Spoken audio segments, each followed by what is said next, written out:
Okay. Good morning. Good morning. Hi, everyone. Hi. Okay. So before we 시작 전에 기업가이시거나 CEO거나 뭐 창립자거나 스타트업의 회원 직원이신 분들은 손 좀 들어주시겠어요? 계속 손 좀 들고 계시겠어요? 현재 펀드레이징을 하고 있거나 펀드레이징을 하고 싶다고 한다면 찾고 있다고 한다면 계속 손을 들어주세요. 네, 몇 분 계시네요. 네, 그럼 메모를 안 받으신 것 같네요. 왜냐면 지금 펀딩 윈터, 벤처 겨울이 왔기 때문이죠. 하지만 걱정하실 것이 없습니다. 저희가 그것을 좀 해결해 드리도록 하겠습니다. 투자자분들 계신가요? 손 들어 주시겠어요? 네, 조금 전에 손 든 분들을 좀 도와주시면 좋을 것 같습니다. 네, 이제 진지하게 제대로 한번 시작해 보도록 하겠습니다. 오늘 정말 훌륭한 패널분들이 와 계신데요. 펀딩 윈터가 이미 여기 벤처의 겨울이 와 있죠. 오늘 이제 세션이 끝날 때쯤에는 몇 가지 어떤 식으로 이런 어려운 시기에 펀드레이징을 할 수 있을지 혹은 어떻게 훌륭한 회사에 투자를 할 수 있을지에 대한 그런 것을 교훈을 얻어갈 수 있으면 좋겠습니다. 먼저 소개를 좀 드리도록 하겠습니다. 저는 마이클 전이고요. 샌프란시스코에 기반을 두고 있는 솔라티스 벤처스라는 그 벤처 캐피털의 이사입니다. 솔라스타 벤처스는 딥테크, 바이오테크 같은 것에 전 세계적으로 투자를 하고 있고요. 한국 VC 아주 IV 인베스트먼트라는 것의 그 미국 지사고요. 아마 들어보셨을 수도 있을 것 같은데요. 그보다 더 중요한 것은 매우 훌륭한 패널 분들이 여기 함께 계십니다. 그리고 백그라운드가 정말 훌륭하신 분들인데요. 각각 분들의 바이오를 약간 그 경력을 설명드리고 각자 자세하게 설명을 주시도록 하겠습니다. 제 왼쪽에 계신 분부터 시작하겠습니다. 플레르 펠르랭 님입니다. 뭐 소개가 필요 없는 분이시죠?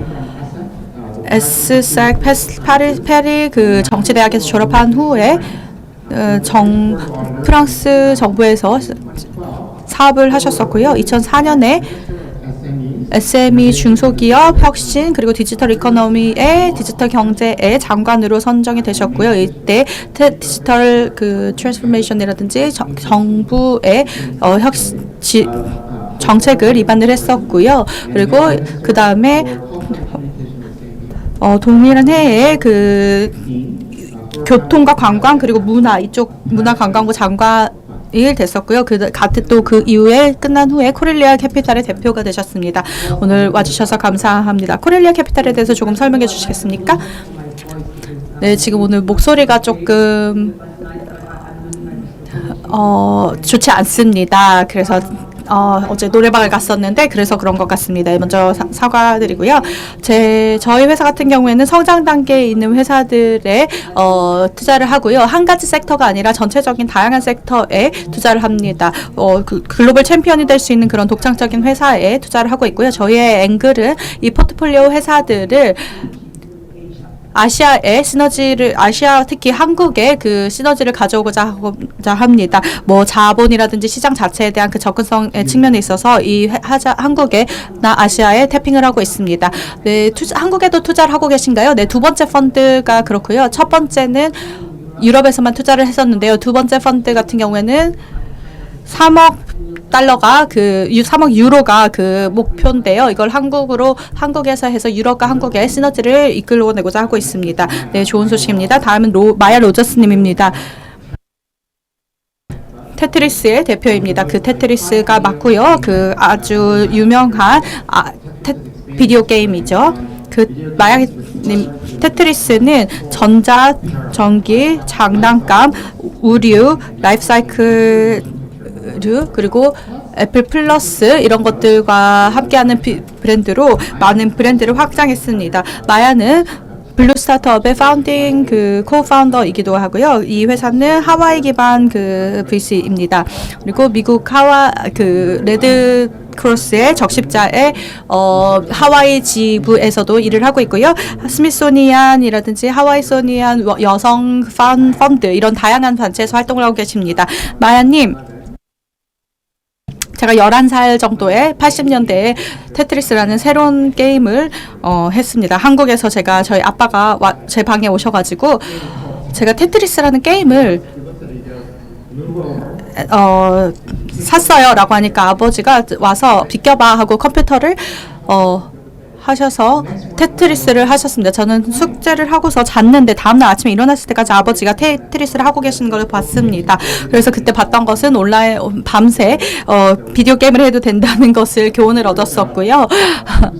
블루 스타트업에 대해서 먼저 조금 설명해 주시겠습니까? 네, 소개 감사합니다. 블루 스타트업은 초창기 벤처 엑셀러레이터입니다. 하놀룰루 하와이에 기반을 두고 있고요. 저희는 초기 기업들에 투자를 하고 있고 저희의 원칙은 저희가 하와이에서 뭐 의미가 있는 거 트래블 투어리즘 그 관광이라든지 그리고 회사의 절반은 하와이에 투자를 하고 있고 나머지 절반은 전 세계적으로 투자를 하고 있습니다. 그 중에서도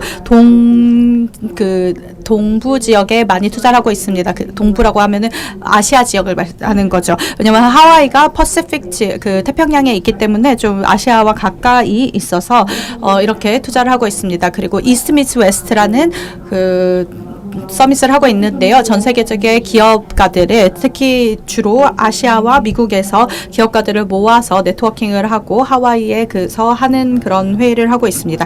네, 하와이에 친구가 생겼다니 기쁘네요. 마지막으로 마르코 마리누치님입니다. 마인드 WG의 CEO이자 창립자입니다. 글로벌 어드바이저리 펌으로 포춘 100에 들었고 그리고 스타트업이자 인베스터입니다. MTS 펀드도 시작하셨고요. 실리콘밸리 벤처, 시드 벤처 캐피탈 펀드도 시작하셨습니다. 그리고 그 전에 구글의 파트너십 개발을 디지털 퍼블리싱 관련해서 파트너십 개발을 도와주셨고요.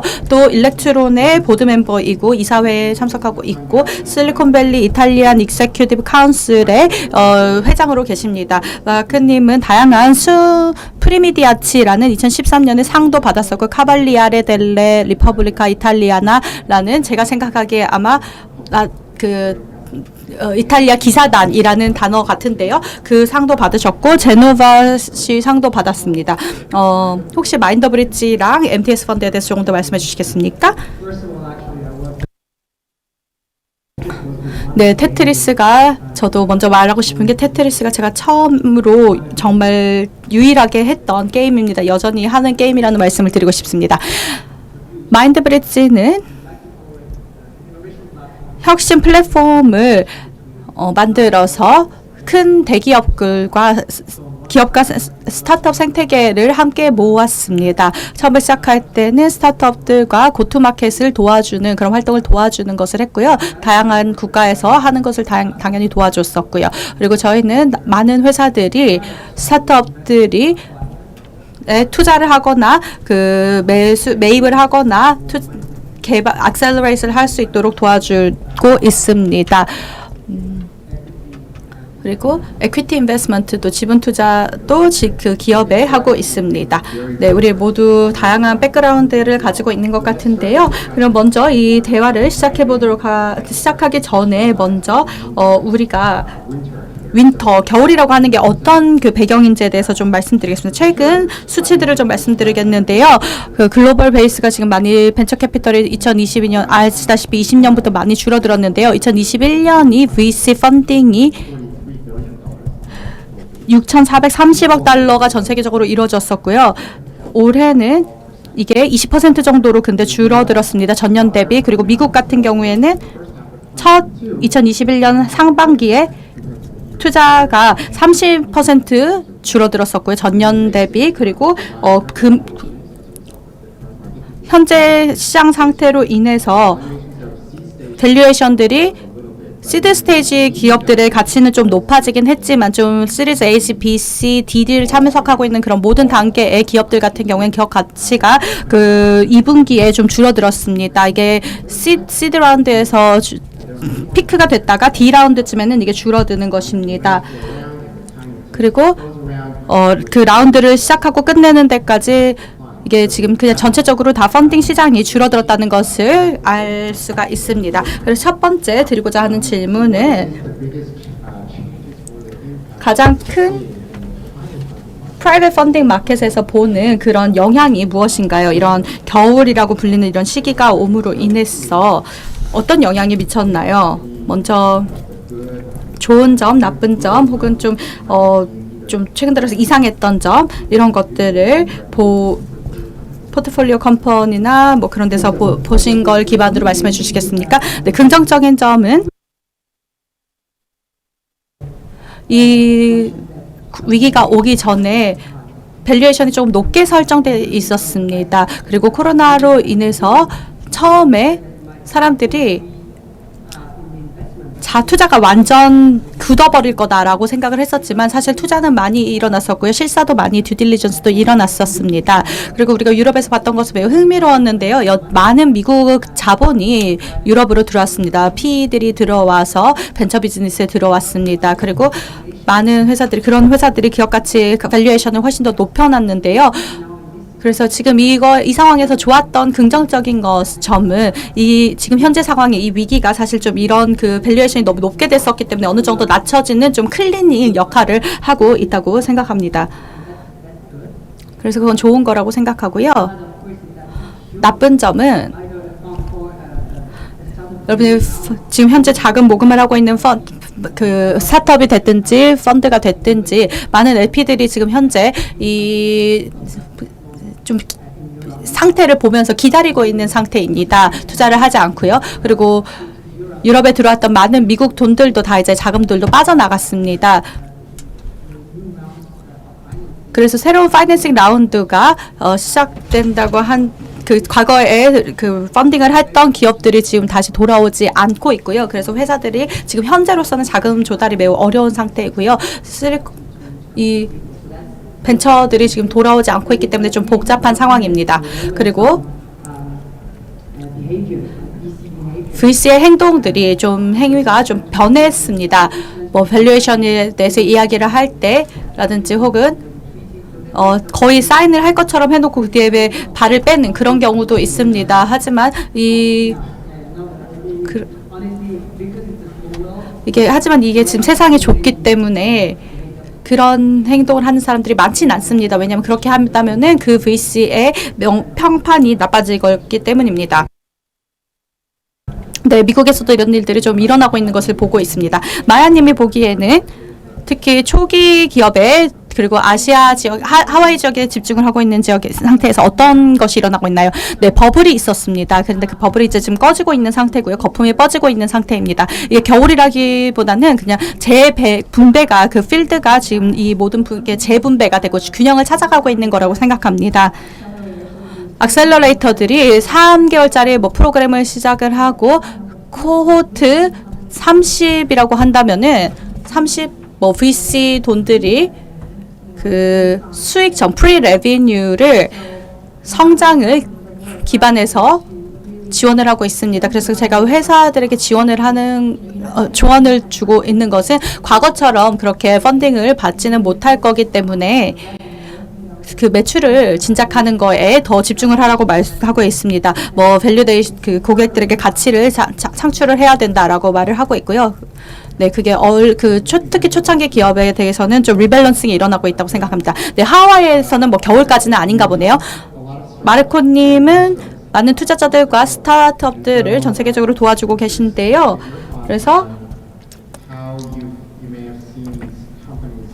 이 회사들과 투자자들이 이 새로운 현실에 어떻게 적응하고 있다고 생각하십니까? 네, 저희 모두가 근본적인 것이 조금 확실해졌는데요. 그 거품이 우리 모두가 실리콘밸리가 더 커졌고 슈퍼버블이라고 그 거대한 거품이 생겼었고 그 초기 딜에 대해서 많은 좀 거품이 있었었고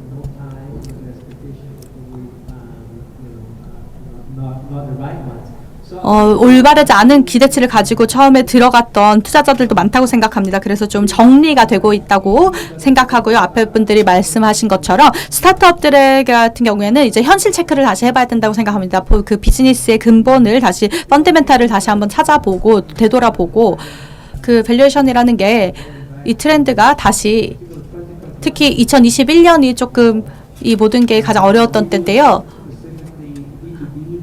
저희 회사 같은 경우는 B2B를 주로 하고 있고 사스를 좀 많이 하고 있습니다. 그래서 2010년에는 이게 이 과거에는 6만 6천 정도 뭐 6천 달러 정도 이렇게 투자가 있었는데 이게 다시 줄어들어서 좀 현실로 돌아왔다고 생각합니다. 스타트업 같은 경우에는 지금 그 전에도 이런 일이 있기 전에도 당연히 기업의 펀더멘탈은 당연히 다시 항상 체크를 했어야 했었고요. 그리고 본인의 회사의 시장에 적합한지 마켓 핏도 봐야 된다고 생각하고 적합성도 봐야 된다고 생각하고요. 그리고 우리가 앞으로도 계속 그 매달 과거 2021년처럼 6개월마다 펀드레이징을 할 수 있다. 그런 기대는 좀 버려야 될 것 같습니다.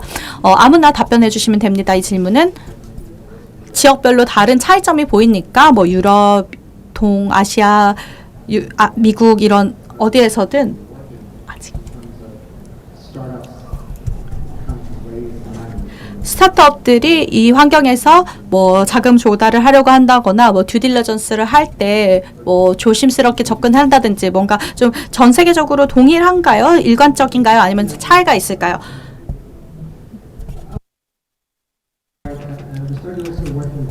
또 제가 지난 7, 8년간 한국과도 일을 했었는데요. 특히 지난 3, 4년간 좀 오피스도 개소를 하고 좀 더 적극적으로 일을 했습니다. 근데 한국 시장 같은 경우에는 기대치가 2021년대에 여전히 머물러 있다고 생각합니다. 그 초기 기업이라고 한다면은 그 밸류에이션이 과거의 실리콘밸리보다 훨씬 더 지금 좀 더 좀 더 적극 어그레시브하게 되고 있고요. 공격적으로 되고 있고요.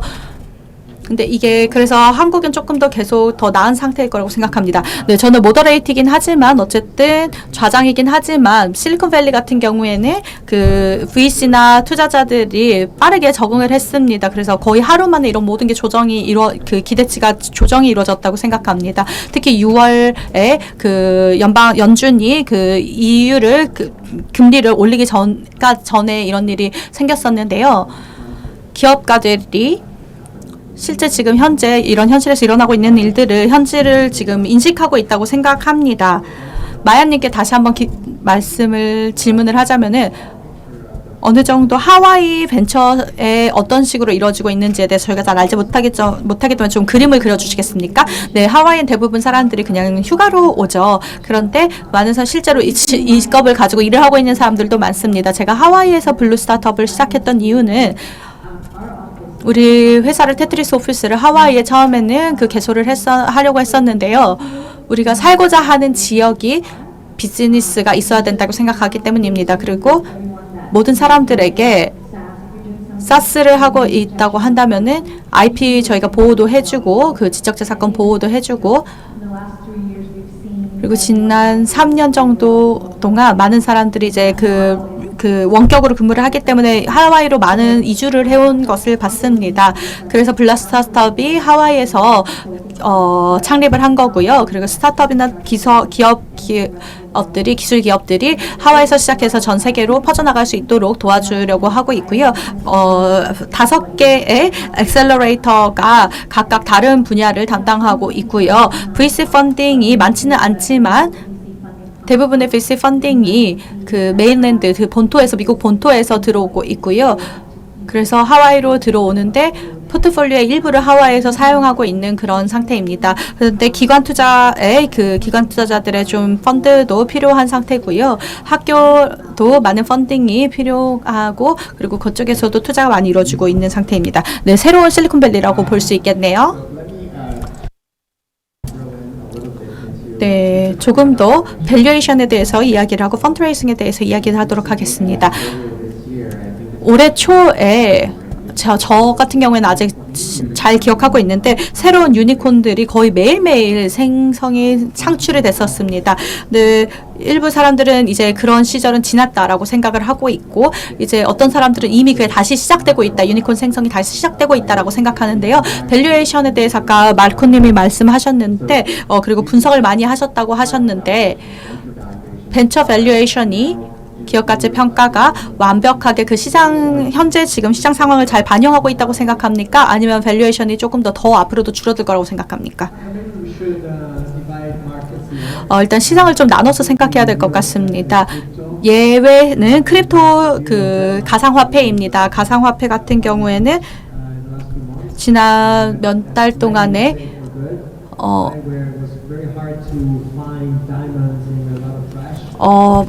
그래도 여전히 잘 되고 있는데요. 그 외에는 그 많은 가상기업 중에서도 정말 좋은 회사를 찾기가 힘든 상태인데요. 그걸 제외하고 나면은 적어도 저희가 커버하는 시장은 B2B이기 때문에 다시 그 현실로 돌아가고 있다고 생각합니다. 가상화폐들만 조금 더 뭐 잘 되는 회사들도 있긴 하지만 그 버블 거품이 일어나기 전으로 다시 돌아가고 있다고 생각합니다. 대부분 시장 같은 경우에는 과거엔 시장이 지금 너무 돈이 많이 들어왔었고요. 메가 VC 회사들이 아까 말씀하셨듯이 그 시장에 들어왔었는데요. 그리고 수천만 달러들을 투자를 해서 시장을 약간 왜곡시켰습니다. 소프트뱅크라든지 타이거 글로벌이라든지 이런 회사들이 그렇게 왜곡을 시켰고요. 근데 이제 시장들이 벤처 캐피터가 실제로 막 그렇게 확장 가능한 그런 사업이 아니라는 걸 그 정의적으로 봐서도 할 수 없고 제한된 자금만 집행을 할 수 있기 때문에 이런 게 현실적이지가 않 계속 확장을 할 수는 없고요. 그래서 벤처 캐피털의 메가펀드로 그렇게 수천억씩 투자를 하는 것은 특히 이게 5년 안에 이거를 투자를 하는 것은 그렇게 투자를 하는 게 좀 많은 거품을 만들어냈는데요. 그래서 시장을 2차적인 시장에서 그 전에 2차 시장에서 뭐 돈을 자금 조달을 했던 뭐 패밀리 오피스라든지 가족 비즈니스라든지 뭐 이런 거 한국에서는 노래방 같은 그런 가족 기업 스타트업들이 있는데 어쨌든 이런 사람들 다 지금 필터가 많이 되고 필터링이 되고 다 거품이 걷어지고 있는 상태라고 생각합니다.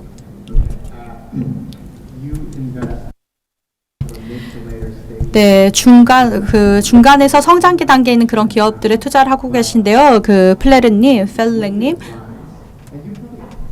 혹시 뭐 조언해 주실 게 있나요? 그 많은 대기업들이 그 후기 성장 단계 기업의 레이트 스테이지 VC에 와서 투자하는 것을 많이 봤을 텐데요.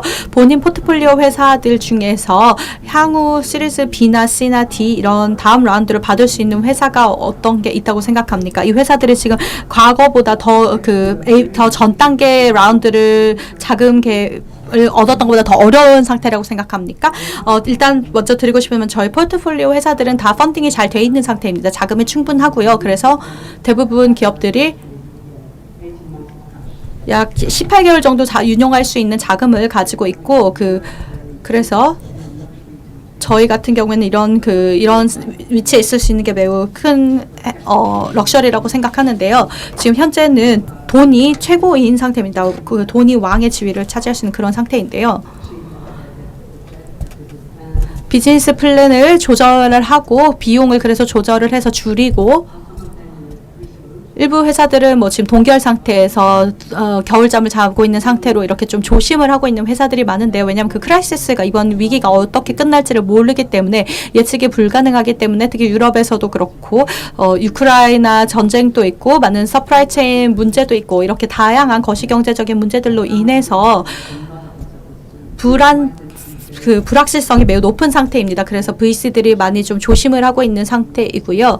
회사를 성장시키는 저희 그 포트폴리오들도 이윤 profitability를 조금 더 추구하는 방식으로 기업들이 나가고 있습니다.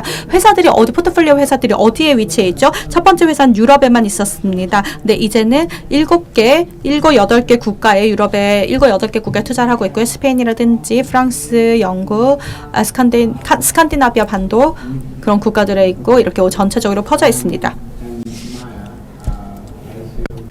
Blue startups. 네, 마야님 이제 엑셀러레이터로 하고 계시는 블루 스타트업도 포트폴리오 컴퍼니 회사들이 있지 않습니까? 다음번 투자를 받으려고 뭐 시리즈 A가 될 수도 있고 C 단계를 노리고 있는 회사들도 포트폴리오 회사들 중에 있을 것 같은데요. 근데 이제 투자 투자자들의 그 투자 조건들이 기업가들에게는 조금 더 어렵게 돌아가고 있는 경향이 있는 것 같습니다. 그래서 계속해서 자금 조달 모드에 있으신 건가요? 아니면은 조금 더 비즈니스 구축하는 데 집중을 하고 자금 조달의 시간을 조금 아껴야 된다라고 조언을 하고 계신가요?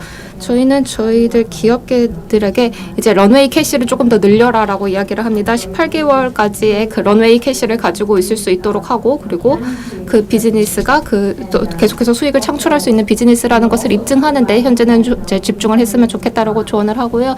그리고 자금 조달만이 유일한 방법은 아닐 수도 있습니다. 데트 파이낸싱의 방법을 쓸 수도 있고, 계속해서 이제 현금을 가지고 비즈니스를 키우기 위해서는 반드시 외부적인 자금을 조달하는 것만이 방법은 아닐 수 있기 때문에 우선적으로는 자금 조달 활동도 그렇지만 계속해서 우리가 수익을 낸다는 것을 보여줄 수 있다라는 것이 중요하고, 그리고 또 자금 조달 방법은 여러 가지를 그러면 생각할 수 있는 거고요. 그러면 이제 약간 주제를 바꿔서 한번 이야기를 해보도록 할까요? 이제 그 자금 매니저로서의 VC에 대해서, VC로 저희가 지금 여기에 와 있는데요. VC들이 굉장히 많은 이제 자금을 최근에 또 막대한 수준의 자금을 가지고 있습니다.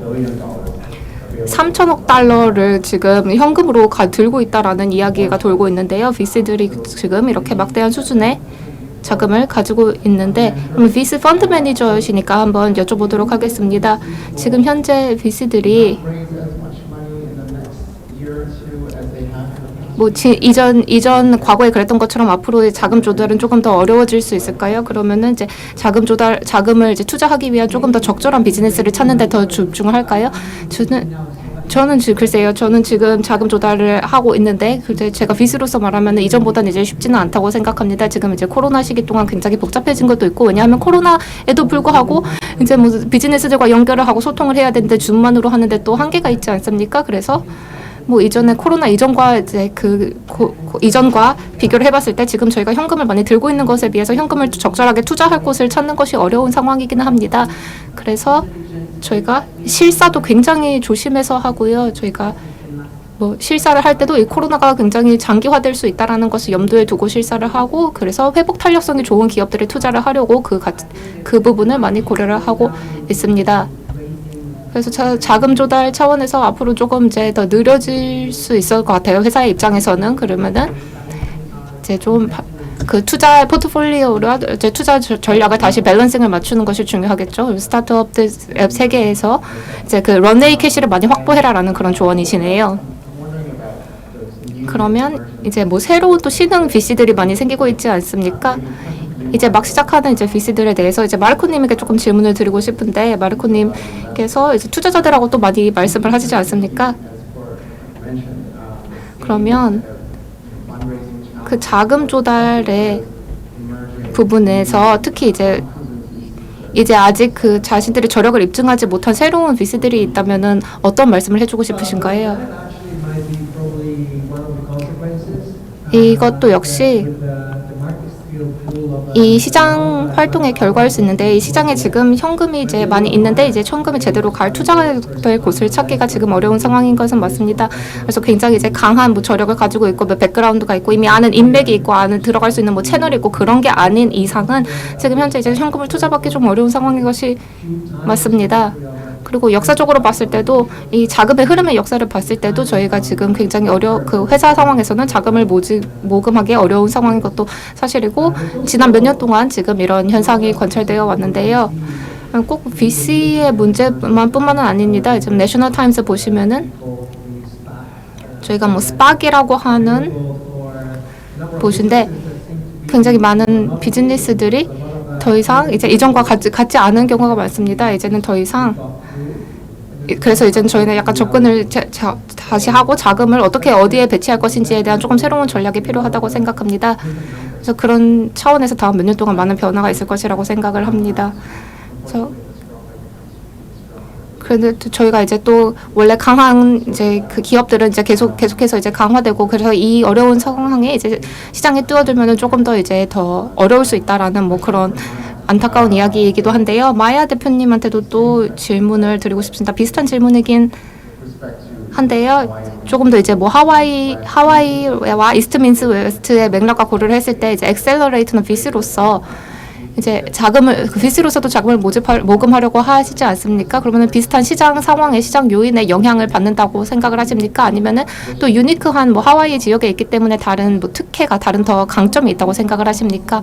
저희는 지금 다 비슷한 상황에 사실 있는 것 같습니다. 저희가 뭐 하와이에 지금 위치해 있기 때문에 사람들이 하와이라는 것을 약간 휴양지로만 생각을 하고 비즈니스가 이루어지는 뭔가 실제적인 뭔가 진지한 그런 장소라고 인지가 조금 안 되는 그 경향이 있습니다. 그래서 사람들이 뭐 하와이라고 하면은 하와이에 간다 그러면은 마치 놀러 가는 것처럼 조금 진지하지 않게 인식이 되는 그런 부분이 조금 있어서 오히려 저희의 지역적인 특성이 자금 조달에 꼭 그렇게 강점이 되는 것은 아닌 것 같습니다. 하지만 지금 시장 전체가 그런 상황이니까요. 시장 전체에 조정세에 있기 때문에 이제 지역과 상관없이 더 나은 저력을 가지고 있는 회사들이 더 앞으로도 성장을 하겠죠. 그런데 이제 많은 기업들이 스타트업으로 시작을 하고 자금을 모금을 하고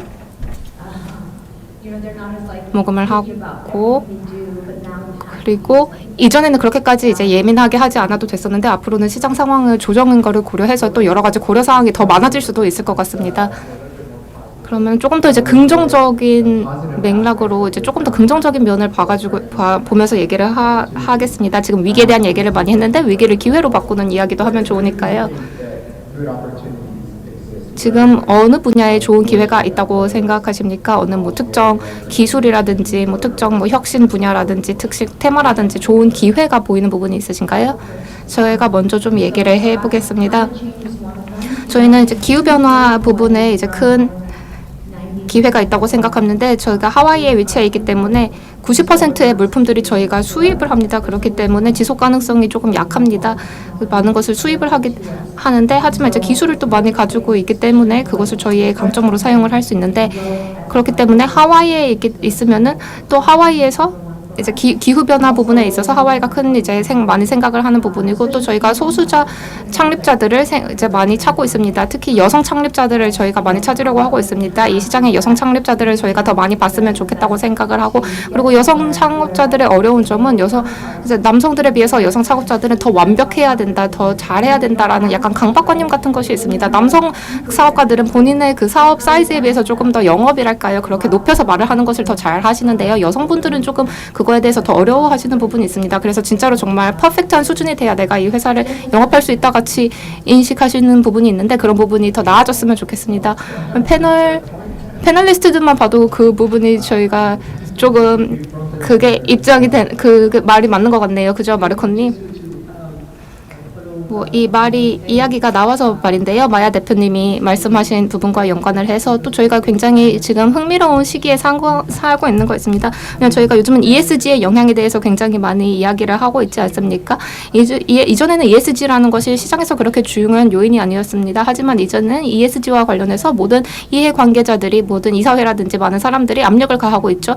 이제 그리고 뭐 자금 조달관에서도 이제 스타트업에 뭐 투자자들이 투자를 하려고 하거나 하는 상황에서도 그 기업의 ESG 전략이 어떻게 되는지에 대해서 굉장히 많은 질문을 합니다. 그리고 규제를 어떻게 준수하려고 하는지에 대해서 특히 유럽에서도 그렇고요. 유럽에서도 이제 ESG에서 그 기업이 어느 정도로 높게 참여하고 있는지가 굉장히 많이 보는 중요한 부분입니다. 저는 이것이 굉장히 건강한 방향이라고 생각합니다. 사회적으로 필요한 변화를 저희가 이루어내기 위해서 굉장히 긍정적인 방향으로 나아가고 있는 것이라고 생각하고 이를 통해서 또 기후변화와 더 나은 거버넌스와 더 나은 사회의 안정성을 모색할 수 있는 방법이라고 생각합니다. 그리고 저희가 지금 위기의 시기에 살고 있는데요.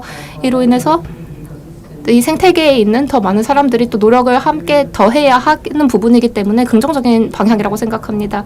저희 회사도 마찬가지로 굉장히 남성분들이 많은데 하지만 또 저희가 또 공감을 그래도 많이 하는 부분입니다. 그리고 또 ESG 관련해서도 저희가 저희 내부적으로도 많은 얘기를 하고요. 그리고 마야님도 그렇고 이제 그 펀드 운용을 하시는 데 있어서 지속 가능성을 이제 크게 고려를 하시는 거로 생각하는데요. 그런데 지금 저희가 이야기하는 건 이제 VC 입장에서 이제 시장이 어떻게 될지 이런 이야기도 많이 하고 있는데 이제 마야님도 그렇고 지리학적인 이제 특성도 이제 저희가 많이 고려를 하고 아니면은 이제 저희가 투자를 어떠한 방향으로 하려고 할지를 고려를 할 때 저는 조금 제너럴리스트 펀드로에 가깝다고 생각합니다. 하지만 또 이런 부분에 있어서는 굉장히 구체적인 부분을 뭐 들여다볼 수도 있는 부분이겠죠. 네, 마르코님. 한 2개 정도 조금 더 이야기를 더 할 수 있을 것 같은데요. 하나는 이제 뭐 비슷한 맥락에서의 이야기인데 상대적으로 이제 새로운 부분이 있죠. 미국 정부에서. 그리고 특히 이제 그 인플레이션 최근에 인플레이션 조정과 관련해서 또 이제 많은 변화가 일어나고 있습니다. 그리고 인플레이션의 해소라는 문제에 대해서 이제 전 사회적으로 이제 신재생 에너지와 함께 많이 고려를 하고 이전보다 더 많이 논의를 하고 있는 부분이고, 그렇기 때문에 업계에서도 이야기를 많이 하는데 굉장히 조금 이 부분에 있어서 비즈니스들이 굉장히 많이 업되어 있다고 해야 할까요? 굉장히 그 비즈니스 기회가 있다고 이제 특히 미국에서는 이 부분에서 많은 비즈니스 기회가 있다고 사업체들이 보고 있는 것 같습니다. 그리고 한국으로 얘기하자면 한국에서는 또 메타버스가 굉장히 요즘 많은 핫 토픽인 것 같아요. 한국은 특히 이제 메타버스가 발전하기 굉장히 이제 좋은 부분인 것 같습니다. 메타버스와 관련해서 얘기하는 첫 번째는 이제 광대역이 필요하죠. 그 네트워크 연결이 좋아야 되는데 사실 뭐 실리콘밸리 수준으로 한국이 이 부분은 굉장히 앞서 나가고 있는 부분이고, 두 번째는 그 탄탄한 업계가 필요합니다. 이미 그 배경이 되어줄 수 있는 기존 업계가 탄탄해야 되고, 세 번째는 이제 장비이죠. 항상 이제 뭐 소비자 기기가 연결이 되어야 되기 때문에 또 장비도 강해야 하는데, 이 필요한 것들을 고려를 해봤을 때 이곳에 강한 포텐셜이 있다고 생각을 합니다. 그리고 저희가 마인드 더 브릿지 여기에서도 많은 보고서를 저희가 발간을 하고 있는데, 저희가 가지고 있는 데이터를 봤을 때도 저희 사실 어저께도 보고서를 발간을 했는데요. 아무튼 저희가 데이터를 들여다보면은 알 수 있는 점이 그 메타버스 스타트업들을 이제 많이 성장한 스타트업들, 이제 스케일업이라고도 하는데요. 퍼센테이지 비율로 봤을 때 한국에서 이 메타버스 스케일업 회사들의 비율이 그 다른 곳의 메타버스 스케일업 회사들보다 더 비율이 높습니다. 실리콘밸리와 비교를 해봐도 그렇습니다. 실리콘밸리에서는 지금 3% 정도가 이제 메타버스를 하고 있는데, 한국에서는 9%의 스타트업들이 이제 메타버스를 하고 있기 때문에 비율적으로 굉장히 높은 수준이고요. 굉장히 시기적절하고 굉장히 흥미로운 부분이라고 생각합니다. 조금 더 지금 요즘은 이제 B2B 쪽에서 좀 더 많이 이제 투자를 하고 계신데, 메타버스라고 말씀을 하시는 것은 메타버스와 관련된 B2B 어플고도 이제 생각을 하시는 건가요? 네, 메타버스가 사실 이제 모든 업계에 지금 약간 연결이 되는 것 같습니다. 뭐 원격 그 몰입 교육도 그렇고 원격도 그렇고 이제 많이 연관될 수 있는 B2B 그 버티컬이 있는 것 같은데, 그래서 조금 오히려 더 효율적이라고 해야 될까요? B2B 차원에서도 오히려 효율성을 더 높일 수 있는 섹터인 것 같습니다. 이제 이제 분야들이, 오늘 이야기한 몇몇 분야들이 또 한국에서 굉장히 활성화된 분야이지 않습니까? 말이 나와서 많은데 웹3, 블록체인, NFT, 암호화폐 이런 것들에 대해서는 조금 어떻게 보고 계신가요? 이 부분에서 조금 더 많이 활동을 하고 계시거나 하실 말씀 있으신 분 있으신가요? 저희는 사실 이 부분에 있어서 아주 활동적으로 투자를 하지는 않지만 테트리스 차원에서 저희가 이제 많은 어프로치를 했었습니다. 어프로치를 받았습니다. 저희가 테트리스이기 때문에 이제 어프로치를 받았는데 저희는 조금 조심하고 있습니다. 블루 스타트업에서는 엑셀러레이터 차원에서 말씀드리면 저희가 조금 여행객, 접객업, 기후 이쪽에 조금 더 초점을 맞추고 있기 때문에 NFT랑 완전 직결되는 것은 아니고, 이제 뭐 e스포츠를 조금 하기는 하지만 완전 NFT와 직결되는 것은 아닌 것 같고, 그냥 저는 제 포트폴리오 회사에 블록체인과 관련된 회사가 두 개 있습니다. 한쪽은 조금 더 인프라를 하는 회사인데, 다른 하나는 이제 암호화폐를 위한 보안 월렛을 하는 것이고, 한쪽은 채굴을 하는 마이닝 회사인데 사실 지금 실적이 굉장히 좋습니다. 그런데 조금 더 인프라 쪽으로 이제 하는 이제 포트폴리오 회사가 있는데, 블록체인 기술이 굉장히 큰 포텐셜을 가지고 있다고 생각합니다. 천천히 이제 저희가 그 부분이 발전이 되고 있는데, 항상 신기술이 나오면 어떻게 모니터링할지가 저희가 어려운 부분이기는 하지만, 기술 자체를 통해서 이제 파이낸스 부분이 탈중앙화될 수 있다는 것이 굉장히 큰 포텐셜이 있는 부분이라고 생각하고, 그리고 또 한국에서 메타버스가 굉장히 강한데 이 부분도 굉장히 고무적입니다. 왜냐하면 유즈 케이스가 여기에서 더 시의성이 좋고 더 새로운 이제 소셜 네트워크이지 않습니까? 이런 부분에서 이제 점점 더 큰 진전이 나타나고 있는 것 같고, 그것을 가지고 이제 유즈 케이스를 가지고 자금화를 하는 그런 사업 모델이 뭐 B2B일 수도 있고 B2C일 수도 있지만, 그 유즈 케이스가 강하다고 생각을 합니다. 특히 웹3 부분에서 한국이 강하다고 생각을 하고, 어려운 부분은 이제 인재를 영입하는 부분이 어려운 부분이 아닐까 생각을 합니다. 그리고 이제 이미 웹3에 대해서 완전히 그 경험을 다 갖추고 있는 개발자들은 많지 않으니까요. 그리고 이 기존의 그 개발자들이 하고 있는 맥락과는 좀 많이 다르지 않습니까? 이전에 뭐 비트코인을 초반에 비트코인을 뭐 하고 있던 뭐 사람들도 있지만, 제가 좀 일반화시켜서 이야기하는 것이기도 한데요. 그런데 이제 그 사람들이 이제 많지 않고 정말 원하는 프로젝트를 하려고 하기 때문에 오히려 인재를 구하는 것이 더 회사 입장에서 앞으로 어려운 일일 수가 있을 것 같습니다. 이것이 이제 그 개발자들을 끌어들일 만한 좀 의미 있는 그런 것이다라고 이제 인재들에게 그 어필을 해야 하는 것이 웹3 회사들의 그 일 같습니다. 그래서 AI 붐이 떨 때가 생각이 나네요. 그때도 그 AI를 하는 사람들이 굉장히 적었습니다. 그래서 이제 AI 쪽을 할 수 있는 개발자들은 굉장히 몸값이 높아서서 그때 또 일을 또 생각이 나고요. 저희 회사에서는 저희는 이제 뭐 IT도 이제 또 저희가 많이 하고 있는데 비슷한 이유로 뭐 ESG도 저희가 많이 관심을 기울이고 있고 요즘은 푸드테크에 큰 관심을 가지고 있습니다. 그래서 이제 미국 기반의 대체 단백질, 대체 육을 만드는 회사에 저희가 이제 관심을 가졌는데 이 회사가 이제 전 세계적으로 토지 사용도 적고 물 사용도 적기 때문에 환경적으로 이제 긍정적인 영향을 미칠 수 있는 부분이 있다고 생각을 하고요. 그래서 저희가 또 들여다보고 있는 이제 뭐 좋은 기회가 있을 수 있는 한 가지 부분이라고 말을 더 하고 싶었고 그래서 저희가 이제는 기회에 대해서 또 이야기를 하고 있는데 어느 부분에서 앞으로 엑싯이 발생할 것 같다고 생각하십니까? 다음 2, 3년 동안 엑싯이 나올 수 있는 곳은요? 제가 먼저 이야기를 해보자면 또 이제 제가 파이낸셜 타임스의 데이터를 보고 이것도 뭐 며칠 전에 나왔던 것 같은데 지난 20년 동안 뭐 저희가 이제 포트폴리오 회사 중에 두 곳이 이제 올해 IPO를 하려고 했는데 제 IPO가 미뤄졌습니다. 저희가 지난 몇 해 동안 회사들의 IPO가 굉장히 어려웠던 이제 시기였던 것 같습니다. 그래서 이것은 그냥 데이터를 보고 저희가 말씀드리는 사실이고요. 이것이 계속 이렇게 되지는 않고 변화가 있겠지만 뭐 일시적인 일이겠지만 지금 뭐 시장 상황은 일단은 그렇다는 말씀입니다. 시장 상황은 뭐 개선이 되겠지만요. M&A도 그래서 저 앞으로는 더 그래도 많아질 것 같습니다.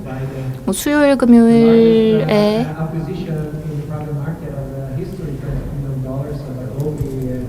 이 아도비와 피그마의 200억 달러에 해당하는 굉장히 큰 인수합병이 있었죠. 이제 아도비와 피그마의 굉장히 큰 시장의 판도를 바꿀 만한 그런 일이었기 때문에 그것에 대해서 많은 또 논의가 있었고요. 그래서 말하자면 사이클이 있는 것 같습니다. 그리고 지금의 사이클을 생각을 해봤을 때 인수합병을 또 앞으로 이제 고려를 점점 해보면은 좋을 것 같고 200억이니까 이제 수익 차원에서도 굉장한 수준이죠. 그래서 기업 가치 평가도 이제 크게 받아지지만 전반적으로 이제 시장 상황을 봤을 때 이제 굉장히 또 사람들이 이제 많이 주목을 한 부분이고 제가 이제 구글에 있을 때 구글이 유튜브를 인수합병을 했을 때를 기억을 하는데 그때도 굉장히 복잡했고 많은 이제 인수를 잘한 것이냐 아니냐에 대해서는 말이 많았지만 오늘날 보면은 그 유튜브를 인수한 것이 굉장히 잘한 일이라고 이야기를 하지 않습니까? 그래서 이 정권은 또 많이 이제 또 달라졌기 때문에 이번 인수합병도 마찬가지로 지금은 이제 것이 좋은 것이다 안 좋은 것이다 많이 있는데 나중에 시간이 더 가서 돌아보면은 그때는 조금 더 정확하게 평가를 할 수 있을 것이라고 생각을 하고요. 그리고 또 이제 저희가 또 많은 통계를 보는데 미국에서는 지금도 이제 M&A가 많이 발생하고 있습니다. 80% 정도라고 또 할 수 있고 이것이 사실 인수합병이 이제 저쪽으로 점점 간다는 것이 시장의 방향이 아닌가라는 생각이 들고 그리고 VC의 업계에 있는 사람으로서 보기에 굉장히 이제 흥미로운 부분이고 저희가 앞으로 계속 집중하면 좋을 것이라고 생각합니다. 그리고 회사들이 점점 더 이제 미국 밖으로 이제 뭐 특히 이제 실리콘밸리 밖으로 나가서 영업을 하는 경우가 많아지고 있습니다. 그리고 이제 실리콘밸리 밖으로 나가서도 하고 그리고 작은 스타트업을 인수하는 일도 점점 많아지고 있고요. 그래서 이 부분이 이제 액셀러레이터의 차원에서도 이제 그 VC 마켓에서 봤을 때 그 미국 밖에서 이제 많은 활동이 일어나는 범위 이제 흥미로운 것 같습니다. 80%라고 말씀을 드렸는데요. 어느 해를 들여다보든 꼭 큰 회사뿐만이 아니라 구글도 뭐 스타트업 뭐 인수한다라는 얘기를 했었는데 뭐 10년 전에도 그런 이야기를 했는데 오늘날 굉장히 많은 오늘날도 특히 이런 현상이 많이 일어나고 있고 실리콘밸리에서는 이제 시리즈 B 정도까지 받으면 받는 이제 스타트업들이 많죠. 이제 스타트업 그 라운드 B까지 가는 스타트업들을 생각을 해봤을 때 이것이 이제 시장의 일정한 특정한 이제 패턴을 보여주고 있다고 생각하고, 그리고 미국 밖에서 이제 운영되고 있는 스타트업들도 굉장히 많이 늘어나고 있다는 것이 재밌습니다. 시스코의 인수합병에 대해서 생각이 됐네요. 뭐 시스코는 뭐 일주일에 한 번씩 인수합병에 대한 이야기를 한다는 그런 이야기도 있고 한데요. 마야님 뭔가 하시고 싶은 말씀 있으신가요? 저는 마르코님이 말씀하신 거에 다 동의를 합니다. 저희가 지금은 조금 초기 단계죠. 이전에는 뭐 IPO를 하는 것이 엑시트다라는 그런 인식이 있었는데요. 하지만 현실적으로 생각을 해봤을 때 인수 협박은 더 많이 일어나고 있는데 IPO와는 조금 별개로 생각할 수 있는 부분이 있다고 생각합니다. 그래서 내가 어떤 버티컬에 있고 어떻게 뭐 인수 합병을 통해서 엑시트를 할 수도 있는 것이라는 것을 고려를 할 수 있을 것 같습니다. 그래서 기존 방식대로 이제 큰 회사들이 작은 회사를 인수하는 것이 아니라 작은 회사들이 모여서 이제 약간 합병 형식으로 또 시너지를 낼 수 있는 것 아닙니까? 그런 방식으로 갈 수도 있지 않겠습니까? 네, 저도 이제 마르코님이 굉장히 이렇게 종합적으로 많은 부분에 대해서 이야기를 해주신 것 같아요. 특히 전반적인 시장의 흐름이라는 것에 대해서 많이 이야기를 해주셨는데, 실제로 진짜 M&A를 많이 보고 있습니다. 저의 포트폴리오 회사들도 봤고, 뭐 인수합병에 대한 뭐 BC 정도 시리즈 BC 정도 받은 후에 인수합병을 통해서 이제 인수합병의 방향으로 가는 회사들도 많고요. 조금 다른 점이 있다면 유럽이랑 미국이랑 또는 뭐 아시아랑 조금 다른 점이 있다면 엑싯이 이전에는 더 어려웠던 것 같습니다. 그런데 이제 미국에서는 조금 더 이제 쉽게 되는 것 같아요. 왜냐하면 그런데 이제 이게 안타까운 점은 유럽은 굉장히 큰 시장이고 투자자들이 많은 곳인데, 그래도 유럽에서는 조금 더 상대적으로 나스닥에 있는 곳은 아니지 않습니까? 그러다 보니까 이제 뭐 상장할 수 있는 시장이 있기는 한데, 그 테크 회사의 기업 가치 평가에 대해서 조금 경험이 부족한 감이 있습니다. 그래서 뭐 유럽에서도 이제 유럽 회사들 중에서도 미국 시장에 상장하고 싶어 하는 회사들이 많습니다. 뭐 애널리스트들이 특히 뭐 기업 가치 평가에 대해서 조금 더 많이 스킬이 있기 때문이기도 하고요.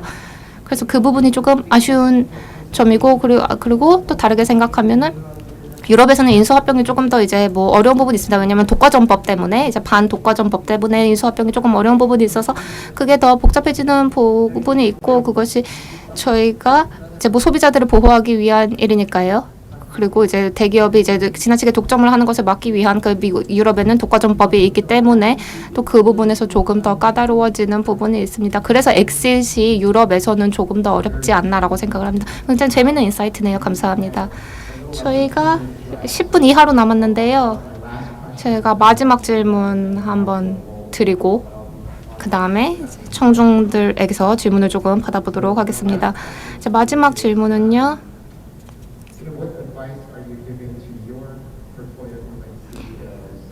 이제 각자 대표님들의 포트폴리오 CEO들에게 어떤 조언을 해주고 싶으신가요? 그리고 이제 백그라운드들이 다들 재밌으신데요. 단순히 이제 투자자를 넘어서 이제 다양한 배경을 가지고 계시지 않습니까?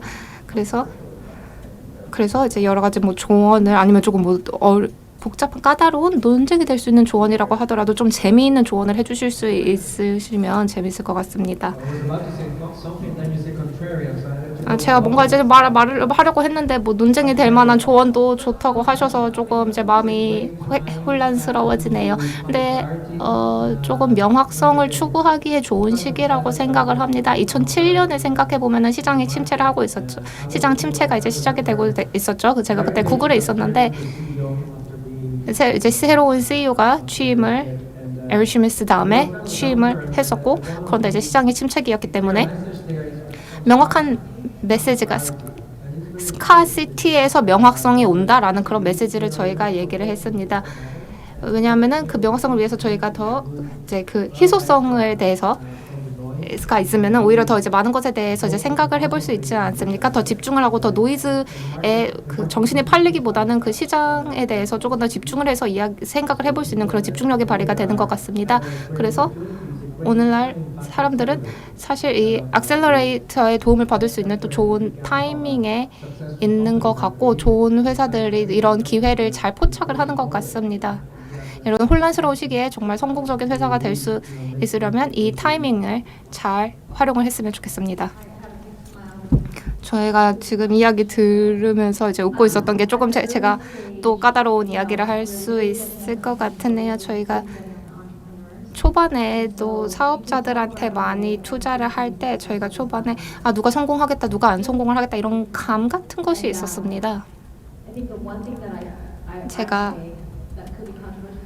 약간 논란적인 부분이 될 수도 있는데 저는 항상 못되게 굴지 말고 좋은 사람이 되라라는 이야기를 합니다. 왜냐하면 결국은 모든 것이 관계에 대한 일이지 않습니까? 우리가 많은 사람을 만나는데 지금 만난 사람이 뭐 오늘 나의 회사에 투자를 하지는 않을 수도 있지만 몇 년 후에 만났을 때는 그때는 뭐 나의 뭐 회사에 투자를 하고 싶어 할 수도 있고, 그래서 결국은 사람 간의 관계가 중요하기 때문에 사실 모든 일에 다 적용될 수 있는 말이지만, 나이스한 사람이고 그냥 솔직하고 진실성 있는 사람인 것이 전반적으로 좋은 것 같습니다. 굉장히 좋은 조언인 것 같습니다. 왜냐하면 저 굉장히 맞는 말인 것 같습니다. 왜냐하면 저희가 단순한 과학을 하는 것이 아니지 않습니까? 저희는 결국은 비즈니스 플랜을 보고 제안서를 보고 뭐 숫자도 보기는 하지만요. 결국은 단순히 저희가 숫자만 보는 것이 아니고 저희의 직감을 따르기도 하고, 저희의 인상이라든지 저희가 사람의 그 팀원들을 보기도 하고, 그들의 말하는 것이 일관적인지, 그리고 또 어떨 때는 실패를 할 수도 있죠. 왜냐하면 뭐 창립자들의 의견에 맞지 않아서 뭐 잘 되지 않는 경우도 있고 여러 가지 경우가 있는데, 결국은 우리가 사람을 보고 투자를 하는 것 아닙니까? 0에서 100으로 갈 수 있는 그런 사람들을 보는데, 그리고 0에서 10으로 가는 것과 10으로 100으로 가는 것이 굉장히 다른 경우도 있어서 또 이제 복잡하기도 하지만, 저희가 찾는 것은 꼭 이제 비즈니스뿐만 아니라 그 사람을 보고 저희가 인상을 받는 것, 사람의 소프트 스킬을 또 이제 많이 봅니다. 그렇기 때문에 이제 마야님이 말씀하신 것과 동의를 하고, 그리고 특히 요즘 같은 시기에는 그 기준이 더 중요해지는 것 같습니다. 그래서 이 관계라는 부분이 굉장히 큰 힘을 가지고 있습니다. 창립자로서 이제 굉장히 일이 많으시고 이제 비즈니스에 집중을 해야 되고, 그래서 굉장히 복잡하겠죠. 그래서 뭐 소프트 스킬이라고 하면은 지금 당장 급한 우선순위는 아니다 뭐라고 생각을 하실 수도 있지만, 사실은 소프트 스킬에 굉장히 집중을 하셔야 한다고 생각합니다. 그래서 이제 그 개인으로서도 그렇고 이제 팀원들과의 나누는 가치도 그렇고 비즈니스로서의 가치도 그렇게 좋은 그런 소프트 스킬에 좀 주목을 하시면 좋은 기회가 될 것 같습니다. 네, 결국엔 이게 사람에 관한 것이고 그 사람들의 가치에 관한 것이죠. 네, 감사합니다. 이제 4분 정도 남았는데요. 질문을 받기 위해서 마이크를 좀 돌리면 좋을 것 같습니다. 혹시 청중분들 중에 질문 있으신 분 있으신가요? 영어로 하지 못하신다고 한다면은 중국어, 이탈리아어, 프랑스어, 저는 한국어도 하고요. 그래서 그리고 제가 통역을 할 수도 있고요. 지금 실시간이 어떻게 잘 그 에이홀 좀 멍청이처럼 굴지 말라라는 걸 어떻게 통역했는지 모르겠는데, 어쨌든 질문 있으신가요? 통해서 말씀을 하셔도 됩니다. 펀드레이징 하시는 분들 뭐 지금 이제 펀드레이징에 포기하셨나요?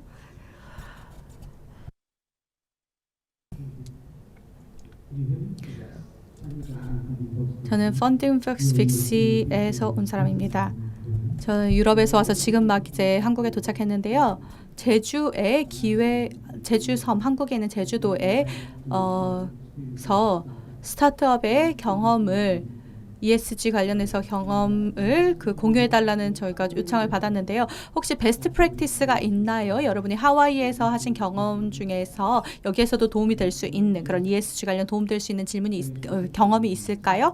ESG가 아니라고 하더라도 그 로컬 커뮤니티를 그 외부인들이 좀 멀리에서 일하는 그 분들을 어떻게 여기로 들여올 수 있을지 이런 거 관련된 걸 조언을 해주시면 좋겠고요. 그리고 회사들이 그 더 추가적으로 특정 시나리오에서 조금 더 노력을 해서 엑스트라 마일을 갈 수 있도록 하는 그런 연료가 되는 게 뭐가 있을까요? 네, 작은 섬 측면에서는 서로 사람들이 모두 다 알고 있잖아요. 그래서 맞는 사람과 서로 연결이 돼야 되고, 그래서 좋은 그 사람들을 좀 만나야 합니다. 저는 하와이에 있는 회사들한테 아까 절반 정도를 투자한다고 했잖아요. 그래서 기업가들이 자신이 세계에 어떤 것을 기여하는지, 그래서 커뮤니티에 어떤 기여를 할 수 있는지에 대해서 많은 신경을 쓰고 있습니다. 그런 식으로 해야지 사람들과 좀 이렇게 연결이 되고 교류를 할 수가 있습니다. 회사 측면에 대해서는 조금 더 어려운데요. 회사 투자자들이 뭐 제주 내에 있는 사람들인지 외부에 있는 사람들이 됐든지, 네.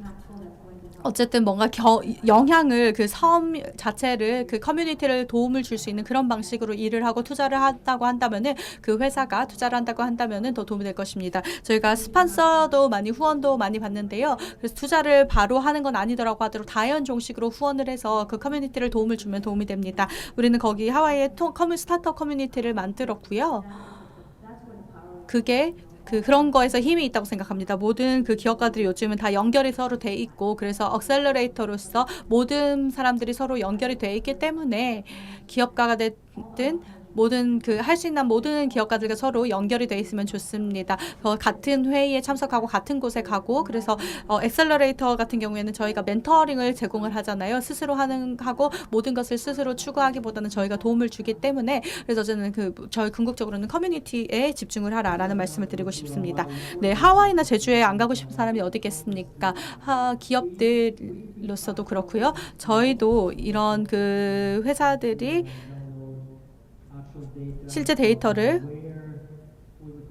저희가 이노베이션 아웃포스트 전초기지 혁신의 전초기지라고 부르는 곳에서 다운로드 받는 것을 그런 것을 보는데요. 한국에서 얼마나 다운로드를 받는지를 보면 이게 되게 흥미로웠습니다. 실리콘밸리에서도 그 회사들이 많이 들어오는 것을 저희가 볼 수 있었고 지난 5년 동안에 많이 들어왔는데요. 그래서 정말 파괴적인 혁신을 이루는 것을 봤습니다. 그게 이스라엘도 마찬가지였고요. 한국도 그 지도상 거의 좀 약간 비슷한 위치에 와 있다고 생각합니다.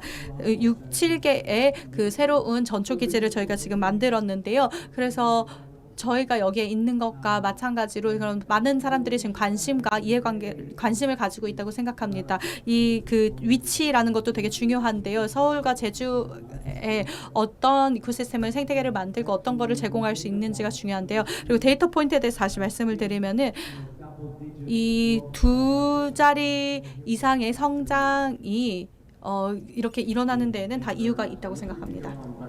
An excellent job filling the 네, 마르코님이 지금 이제 말씀을 하셔서 저희가 거의 시간을 다 썼는데 이제 감사하고 질문해주신 분도 감사하고 오늘 여기 패널 분들 이제 굉장히 흥미로운 관점과 생각들 나누어 주셔서 굉장히 감사하고 또 이제 그 지금 저희가 벤처 겨울이라고 표현을 했는데 이제 앞으로는 뭐 벤처 여름이 되면 또 좋을 것 같네요. 아니면 이제 하와이에 가도 좀 좋을 것 같습니다. 여러분 모두 감사합니다.